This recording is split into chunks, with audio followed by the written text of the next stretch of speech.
तो टॉपिक है that is the KTG. KTG का टॉपिक है डिग्री ऑफ फ्रीडम। क्या मेरे भाई? डिग्री ऑफ फ्रीडम टॉपिक है। काइनेटिक सॉलिड गैस का टॉपिक है that is degree of freedom. इसमें हम क्या लर्न करेंगे, इसकी डेफिनेशन क्या है, दूसरा the values of degree of freedom और monatomic gas, diatomic gas and triatomic gas particle. मैं फिर समझाता हूँ। डिग्री ऑफ फ्रीडम की डेफिनेशन सीखनी है हमारे को, उसके बाद हमें पता करना है the value of degree of freedom of monoatomic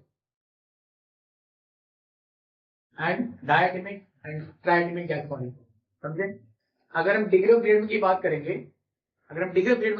इसका मीनिंग बहुत सिंपल सा है। That means total number of ways by which a gas molecule can acquire energy. For example, a particle moving in XYZ plane will have, we can say, will possess energy in three ways: energy along with x-axis, y-axis, and z-axis. So please remember the total number of ways by which a system can acquire the energy is called degree of freedom. Or we also can say the total number of independent coordinates of a system is called degree of freedom. क्या बोलते हैं भाई? Degree of freedom. हमें किस चीज की value चाहिए? Value for monoatomic particle की चाहिए, डायटोमिक की चाहिए और हमें ट्राइटोमिक की चाहिए। ये हमें समझना चाहिए। इसके लिए हमें बहुत सिंपल सा फंडा समझना पड़ेगा। F is equal to 3n minus 3। Definition आप उससे बना सकते हो, डेफिनेशन आप उससे बोल सकते हो भाई। बहुत सिंपल सी बात है। The total number of ways by which a particle और a system can acquire energy is called degree of freedom.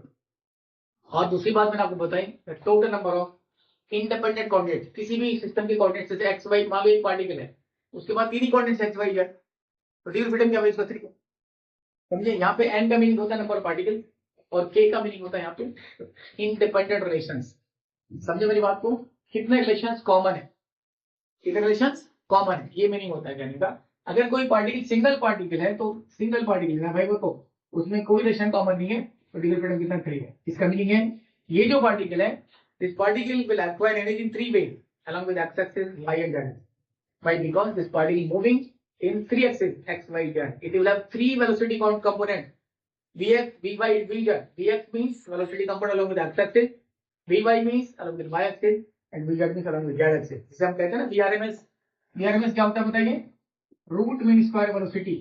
क्या होता है भाई? ये ऐसा होता है, देखिए, vx square plus vy square plus vz square and divide by 3।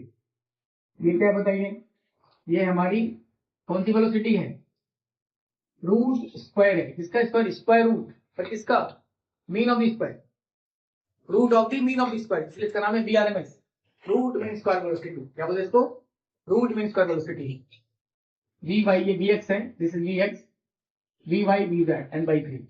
This is basically known as root mean square velocity. Why we say what root mean square? Root of the square of the mean. ये किसका square है भाई? Mean का square. कौन सी velocity है? Independent velocity है along with x axis, y and z. So this particular particle can have energy in 3 ways. That means can acquire the energy in 3 ways. That is called degree of freedom. Doubt इस बात का आपको? ये किसके लिए आ गया बताऊं? ये मोनोटोमिक गैस का। अगर हम डायटोमिक की बात करें तो बताओ तो 3 into 2 minus 1, y की राइट -1। बता, एक सिस्टम डायटोमिक है, माना डायटोम समझ लो, एक सिस्टम है, इसके पास में एक कॉमन कोऑर्डिनेट होगा, इसके पास एक्स वाई जेड, इसके पास भी एक्स वाई जेड है।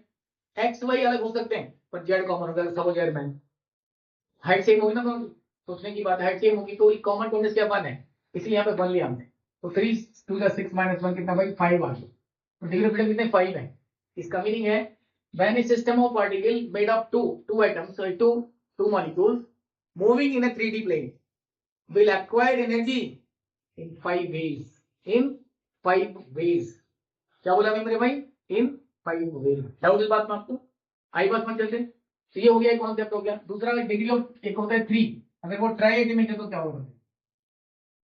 ट्राइएटमिक क्या है? हमारे पास 2 केस होंगे। अगर वो लीनियर सिस्टम है, जैसे तीनों पार्टिकल एक ही लाइन में है,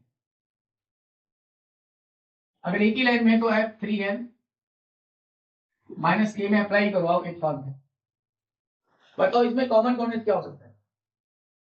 इसमें क्या चीज कॉमन हो सकती है? अगर हम ध्यान से 3 पार्टिकल थे, 3 into n, 3 into 3, यहाँ कॉमन क्या है पता है आपको?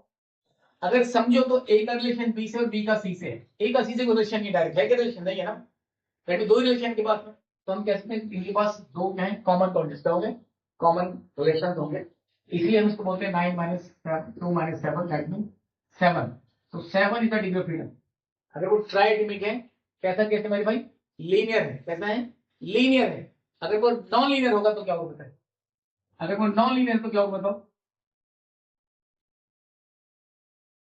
तो देखो ध्यान से, 3 तो रहेगा, यहाँ पे बताओ 3 आएगा क्यों? क्योंकि देखो स्केल को समझो, यहाँ पे देखो स्केल ए बी सी, ए का रिलेशन बी से है, बी का सी से और सी का ए से, 3 relation are there having, independent relation है, क्या है ये, इंडिपेंडेंट रिलेशन है। तो यहाँ पे तो क्या आंसर 6 आता है। ये सारी की सारी कंडीशंस एक पर्टिकुलर टेम्परेचर के अंदर है, आपको पता होना चाहिए, मैंने आपको बार बार क्लास में एक्सप्लेन भी किया है, that at high temperature the particles have which energy, vibration energy, they have the vibration motion. The particle has 3 kinds of energy, translation, because 3 kinds of motion, translation motion, rotational motion, vibratory motion होता है। Doubt इस बात में आपको? तो translation भी है, rotation भी है और वाइब्रेशन भी है, बट वाइब्रेशन वाली कंडीशन कब आती है, when particles are vibrating, because particles are vibrating at high temperature, at high temperature, ये दिमाग में रखना है, at high temperature, जब टेम्परेचर हाई होगा तो कंडीशन चेंज हो जाएंगे यहाँ पे, ठीक है। तो डिग्री ऑफ फ्रीडम में दोबारा से बताता हूँ आपको, एक बार फिर एक्सप्लेन करता हूँ, कंक्लूजन देखो, definition, the total number of ways by which a system of particles can acquire energy is called degree of freedom, or we can say the total number of ways, or that means independent ways, independent ways। इसका meaning है, मैंने आपको एक example समझाया, suppose diatomic की बात करते हैं, डायटोमिक की अगर बात करें तो डायटोमिक है, 2 पार्टिकल्स होंगे, अगर वो एयर में है तो उसके एक्स वाई कोऑर्डिनेट्स अलग अलग हैं, ए का सपोज पार्टिकल ए का एक्स वाई कोऑर्डिनेट अलग है, बी का भी एक्स वाई कोऑर्डिनेट अलग है, पर जेड कॉमन है भाई, बिकॉज वो एक एयर में एक साथ है, तो सिस्टम है एक साथ के कॉमन कोऑर्डिनेट्स है, समझे मेरी बात को आप? तो वहां पे हमने क्या लिखा, डिग्री ऑफ फ्रीडम कितना है, 5 है, कितना मेरे भाई, 5। ट्राइडिंग वाले में 3 केस, 2 केस बन जाते हैं, एक होता है लीनियर, एक होता है नॉन लीनियर। यहाँ भी समझने की बहुत सिंपल सी फंडा है, ए का रिलेशन बी से, बी का सी से है, तो के की वैल्यू कितनी मेरे भाई, 2 है। तो इस केस में देखो ए का बी से रिलेशन, बी का सी से, सी का ए से भी है, तो कितने भाई, के की वैल्यू क्या, 3 है। तो डिग्री ऑफ फ्रीडम कितना भाई इस केस में, 6 है। नॉन लीनियर में कितना केस, 6 है, और इसमें कितना मेरे भाई, 7 है। डाउट इस बात में आपको? डाउट है किसी को? डाउट है भाई किसी को इस बात में, जल्दी बोलो, डाउट है, अगर है तो पूछो।